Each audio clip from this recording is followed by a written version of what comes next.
আসসালামু আলাইকুম এভরিওয়ান। আশা করি আপনারা সবাই অনেক বেশি ভালো আছেন। আজকে আমি আপনাদের জন্য আরো একটি নতুন অসাধারণ ড্রামা নিয়ে হাজির হয়েছি, যেখানে বদরাগী ছেলে আর অতি সাধারণ ঘরের একটি মেয়ের স্টোরি বলা হয়েছে।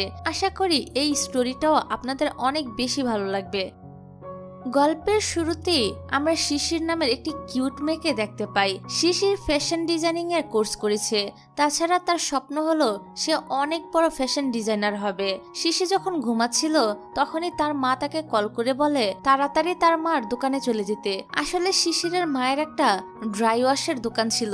সেখানে কাস্টমারদের সাথে তার মায়ের কোনো ঝামেলা হলে শিশিরকে গিয়ে সব সমস্যার সমাধান করতে হতো। যাই হোক, আজকেও এমনটাই হয়েছে। এদিকে আমরা আমাদের হিরো ফ্যাংকে দেখতে পাই। সে অনেক বড় একজন কোম্পানির সিইও ছিল, তবে ফ্যাং খুবই রুড টাইপের একটা ছেলে ছিল। তাছাড়া কোম্পানির সব কাজ তার এক